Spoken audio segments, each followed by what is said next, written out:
नमस्कार दोस्तों, आपका स्वागत है मधु की दुनिया में। और आज फिर से एक वीडियो के साथ मैं आपके साथ फिर से आ गई हूँ आप लोगों से बात करने के लिए। इससे पहले मैं आप लोगों को कहना चाहूंगी कि आपने मेरी वीडियो दिवाली क्यों मनाई जाती है को बहुत ही प्यारा और आशीर्वाद दिया है, इसके लिए दिल से धन्यवाद। लेकिन आज मैं बात करने वाली हूँ दीपावली के 6 दिनों के बाद मनाए जाने वाले छठ पर्व की। जी हाँ दोस्तों, छठ पर्व का ख्याल आते ही हमारे मन में आ जाता है लौकी भात का, ख्याल आ जाता है मीठे मीठे गीतों का, शारदा सिन्हा के गीतों का ख्याल आ जाता है, खरना के वो खीर भोजन वाले प्रसाद का ख्याल आ जाता है, गुड़ के मीठे हुए ठेकुए का, और ख्याल आ जाता है बहुत ही असीम श्रद्धा भक्ति का, जो कि भारत के हर कोने में बहुत ही श्रद्धा और भक्ति से मनाया जाने वाला ये पर्व है।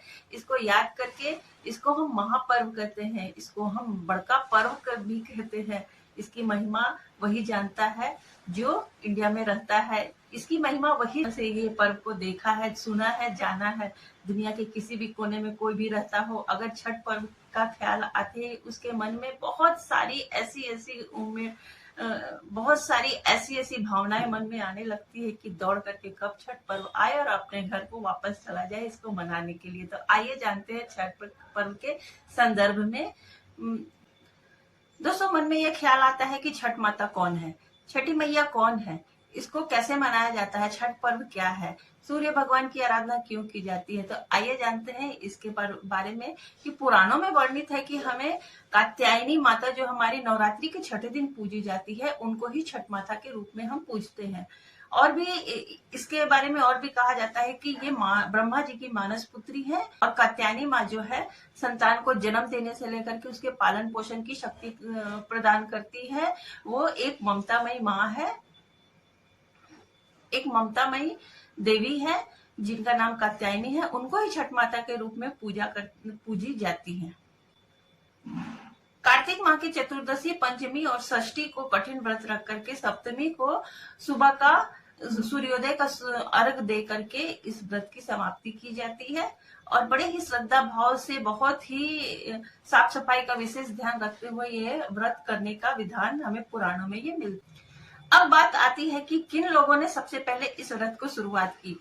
तो पुराणों में उल्लेख हमें मिलता है कि माता सीता ने त्रेता युग में इस व्रत को शुरुआत की थी। उन्होंने ही सबसे पहले इस व्रत को की थी, सूर्य भगवान की उपासना की थी, छठी मैया की उपासना।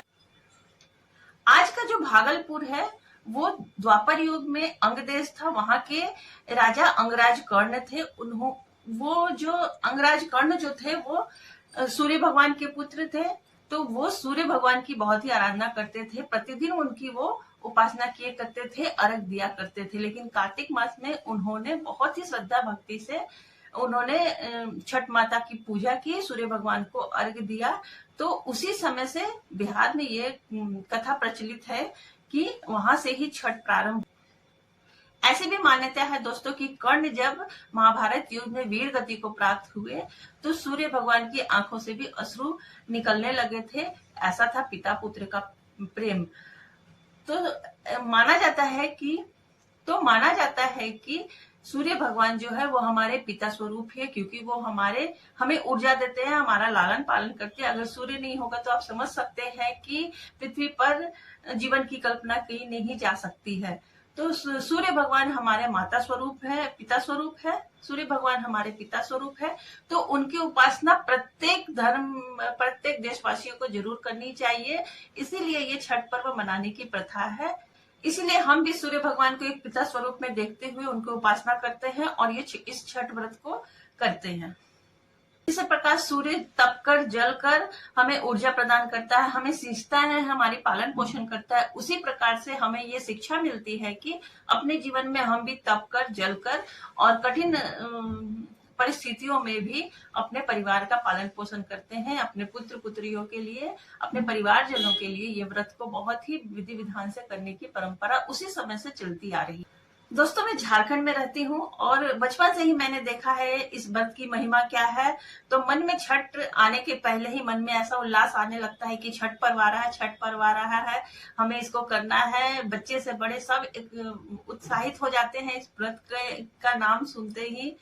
तो मुख्यतः ये पर्व मनाया जाता है बिहार, यूपी और झारखंड में, लेकिन अभी देश विदेश हर जगह ये व्रत को मनाया जाने लगा, क्योंकि बिहारी, झारखंडी या फिर यूपी के लोग जहां जहां भी इस देश में, देश विदेशों में बचे हुए हैं, वो घर वापस आते हैं इस पर्व को मनाने के लिए। अगर नहीं आ पाते हैं तो जहां जो लोग हैं वही इस व्रत को, छठ पर्व को बहुत ही श्रद्धा और भक्ति से मनाते हैं। छठ पर्व जो है नहाय खाए से स्टार्ट हो जाता है। नहाय खाए यानी कि चतुर्थी तिथि से, कार्तिक माह की चतुर्थी तिथि से यह व्रत प्रारंभ हो जाता है। उस दिन लौकी भात भी कहा जाता है। अलग अलग प्रदेशों में अलग अलग तरह का लौकी भात बनता है, कि कहीं पर लौकी की सब्जी बनती है। तो ये लौकी भात के है। सुबह से ही व्रतियां नहा धो करके बहुत ही साफ सुथरे से, बहुत ही सफाई का विशेष ध्यान रखते हुए इस प्रसाद को बनाती हैं। सबसे पहले व्रती इस व्रत को इस प्रसाद को ग्रहण करती हैं। उसके बाद परिवार के सभी लोग श्रद्धा भाव से मिल बांट करके इस प्रसाद को पाते हैं और अगले दिन खरना की तैयारी करते हैं। दूसरे दिन भी साफ सफाई पूरी तरीके से करने के बाद दिन भर व्रतियां व्रत रखती हैं। शाम को गुड़ का प्रसाद बनता है, गुड़ का खीर बनता है, जिसको खरना का प्रसाद बोला जाता है। ये बहुत ही कठिन व्रत है। दिन भर व्रतियां पानी तक भी नहीं, और सभी तरफ छठ के गीतों गुंजायमान हो जाते हैं। दोस्तों, ऐसा लगता है कि पृथ्वी पर स्वर्ग उतर आया है। अगर मैं कहूँ आपको कि गीत जो होते हैं, छठ पूजा के जो गीत होते हैं, वो किसी वैदिक मंत्र से कम नहीं होते हैं, क्योंकि श्रद्धा और भाव से महिलाएं इस गाने को गाती है, से पूरा घर गुंजायमान हो जाता है। ऐसा लगता है दोस्तों कि घर में वैदिक मंत्र गूंज रहे हैं, क्योंकि छठ के गीत जो होते हैं किसी वैदिक मंत्र से कम इसकी महत्व नहीं है, इसका असर नहीं है। खरना का प्रसाद खा करके व्रती दूसरे दिन की तैयारी करती है। दूसरे दिन षष्ठी होती है। षष्ठी के दिन सारा दिन निर्जला व्रत होता है। कठिन व्रत के साथ ही सूप सजाए जाते हैं, घाट जाने की तैयारियां होती है। बहुत ही विधि विधान से ठेकुए का प्रसाद बनता है, गुड़ का। अगर मैं ठेकुए की बात करूं दोस्तों, तो ठेकुआ शब्द आते ही छठ का, वो भीनी भुनी खुशबू वाला जो ठेकुआ है, अगर उसके सामने अब 56 भोग भी रख दो, तो बहुत सारी बिहारी लोग बांस के सूप और दौरे सजाए जाते हैं। उसमें सीजन के जितने सारे फल होते हैं सब उसमें रखे जाते हैं। नए चावल का कचौनिया प्रसाद भी बनता है, जिसको उसमें सजाया जाता है ठेकुए के साथ, और श्रद्धा भाव से दौरा सजता है, सूप सजाए जाते हैं। शाम का अर्घ देने के लिए सारे लोग तैयार होने लगते हैं। घर के बड़े बुजुर्ग, बड़े बच्चे, सब कोई बहुत ही उत्साहित हो जाते हैं कि दौरा लेकर के घाट जाना है, सूप लेकर के घाट जाना है। व्रतियों द्वारा दोस्तों गाया जाता है, कांचे ही बांस के बहंगिया, बहंगी लचकत जाए, बहंगी लचकत जाए। जब ये गाना कानों में जाती है तो इतना अच्छा लगता है दोस्तों, और मन उत्साहित हो जाता है। सभी लोग तैयार होने लगते हैं कि शाम को अर्घ देने, सूर्य डूबने के पहले ही, हमें सूर्य अस्त होने के पहले ही घाट पे पहुंचना है। नए नए कपड़े पहनकर सभी लोग तैयार हो जाते हैं। घर के लोग दौरा और सूप लेकर के घाटों पे जाते हैं और रास्ते भर गाने गीत पूजते रहते हैं। बहुत ही श्रद्धा भाव से पवित्रता का विशेष ध्यान रखते हुए इस व्रत को किया जाता है। शाम को घाट जैसे ही पहुंचते हैं, वहां पर मिट्टी की बेदी बनाई जाती है। मिट्टी की बेदी पे पूजन होती है। उसके साथ ही जैसे ही सूर्यास्त होने का समय, व्रतियां नदी में, तालाबों में या पोखरों में खड़े होकर के सूर्य भगवान से प्रार्थना करती है, अपने परिवारजनों की सुख समृद्धि के लिए, अपने संतानों की सुख समृद्धि के लिए प्रार्थना करती है। और उसके साथ ही जब ही सूर्य अस्त का समय होता है तो कच्चे दूध से अर्घ दिया जाता है सूप में व्रतियों के साथ। बहुत ही सुंदर ये दृश्य होता है दोस्तों। यहाँ पर बड़े अमीर और गरीब कोई नहीं होता है। कोई भी ऐसा नहीं होता है जिसके मन में ये इस श्रद्धा कम होती है कि छठ पूजन है, कि मेरी पूजा अच्छी है, आपकी पूजा अच्छी नहीं है। ऐसा कुछ नहीं होता है। सब लोग एक दूसरे का आदर करते हैं, सम्मान करते हैं, और साथ ही साथ अपने वेदी को प्रणाम करते हुए भी सबके लिए श्रद्धा भाव रखते हैं। सारे व्रतियों को बहुत ही प्रेम भाव से, बहुत ही आदर के साथ उनको पूजन ये मनाया जाता है। अर्घ देने के बाद घर वापस आते हैं शाम को। अब अगले दिन की तैयारी शुरू होती है दोस्तों, सप्तमी की।